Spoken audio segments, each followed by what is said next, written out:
Hello friends, welcome to my YouTube channel. तो आज की मार्केट एनालिसिस वीडियो में आपका स्वागत है। तो आज हम देख सकते हैं कि बैंक निफ्टी ने पूरा दिन एक ही इस रेंज के अंदर ही बिता दिया है कि मान लीजिए 51,200 से लेकर लेके 52,000 तक ये पूरा दिन इसी रेंज में मार्केट रहा है। डेली कैंडल में मुझे दिख रहा है कि अभी भी ये इनसाइड कैंडल, ये जो हमने प्रीवियस 3 दिन से देख रहे हैं कि वह कैंडल के अंदर इनसाइड कैंडल्स बना रहे, तो अभी मुझे लग रहा है कि ब्रेकआउट आने का टाइम हो चुका है। तो हम पहले इंट्राडे के लिए 50 मिनट्स में एनालिसिस कर लेते हैं बैंक निफ्टी का।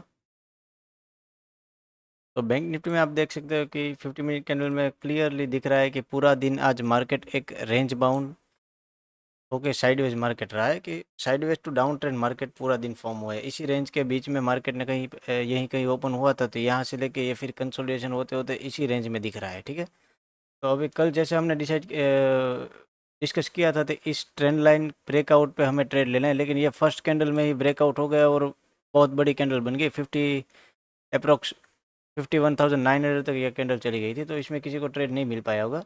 तो अब हम कल के लिए क्या प्लान कर सकते हैं? तो कल के लिए अगर हम देखें, तो कल के लिए ये पूरा एक रेंज बिल्डअप हुआ है बैंक निफ्टी के अंदर, और लास्ट 1 आवर बैंक निफ्टी ने इसी रेंज में यही कही 51,400 को support as a support maintain किया है। 51,400 अब हमारे लिए नया सपोर्ट बन चुका है, क्योंकि पिछला दिन भी इसी सपोर्ट के आसपास ट्रेड हो रहा था। अब हमारे पास ट्रेड करने के लिए दो सपोर्ट मिल गए, 51,400 और 52,000 तो हमारा सपोर्ट है ही। और दूसरी साइड अगर इसी लेवल पे रेजिस्टेंस देखें, तो दूसरा रेजिस्टेंस है 51,800 और दूसरा है 52,000। तो ये हमारे रेजिस्टेंस हो गए। अब मान लीजिए कल हमें ट्रेड करना है, तो कल मार्केट अगर फ्लैट ओपन होता है, मान लीजिए ये ट्रेंड यहीं के ही ओपन होता है 51,700 के से 51,600 के बीच में, तो मार्केट यहाँ से सपोर्ट लेके ये ट्रेंड लाइन ब्रेकआउट करके फिर रीचेक करके मार्केट 51,800 तक जा सकता है। उसके बाद ये फिर से 51,000 का ब्रेकआउट दे तो ये 52,000 तक जा सकता है। अगर 52,000 से ब्रेकआउट दिया तो बहुत बड़ा मूव आ सकता है। अगर मान लीजिए कल मार्केट गैप अप खुल गया, अगर मार्केट मार्केट 51,800 या 52,000 खुल गया, तो wait for a price action.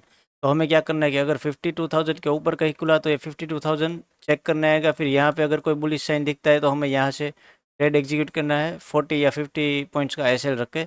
और अगर मान लीजिए कल मार्केट फ्लैट खुल के नीचे आना स्टार्ट कर दिया, कल मार्केट यहाँ पर ओपन हुआ और नीचे आना स्टार्ट कर दिया था, तो 51,400 एज अ सपोर्ट रिएक्ट करने वाला है। तो यहाँ पर मार्केट फिर से कंसोलिडेशन में चला जाएगा। और अगर मान लीजिए वो 51,400 ब्रेक किया, तो नेक्स्ट सपोर्ट 51,200 तक। मतलब मैं कल सेलिंग के लिए प्रीफर अगर करूँ, तो सेलिंग मुझे कल 51,200 के नीचे ही दिख रही है। उससे पहले मैं सेलिंग प्रीफर नहीं कर रहा हूँ। अगर बाइंग करनी है, तो बाइंग हमें एक छोटा सा ट्रेड यहाँ से मिल सकता है कि ये ट्रेंड लाइन ब्रेकआउट पर रीचेक होने के बाद हमें 51,800 तक का टारगेट मिल सकता है बैंक निफ्टी का। तो बैंक निफ्टी बात हो चुकी है, अब हम निफ्टी की ओर जाते हैं कि निफ्टी में क्या हुआ। तो निफ्टी में देख सकते हैं, निफ्टी ने ऑल टाइम हाई का जो रेजिस्टेंस था 25,000 का, हमने कल बात की थी, वो ब्रेक किया गैप अप खुलने के बाद, उसी के ऊपर कहीं खुला और मार्केट इन द एंड में 25,000 के नीचे आके कंसोलिडेशन फेज में चला गया है।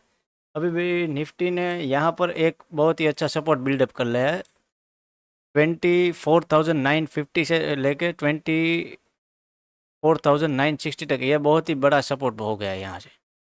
अगर मान लीजिए कल हमें बाइंग के लिए बैंक निफ्टी निफ्टी में सोचना है, सॉरी निफ्टी में सोचना है, तो मैं 25,050 के ऊपर ही कहीं बाइंग करूँगा। और अगर सेलिंग के लिए सोचना है, तो 24,950 के नीचे ही मैं सेलिंग करूँगा। मतलब अभी भी इस रेंज के ब्रेकआउट का मैं वेट करूँगा। ठीक है, तो ऐसी और मार्केट एनालिसिस वीडियो के लिए हमारी चैनल को सब्सक्राइब कीजिए, लाइक कीजिए और ज़्यादातर लोगों तक शेयर कीजिए। ठीक, तो डेली आपको ऐसी वीडियो मिलती रहेगी। Thank you.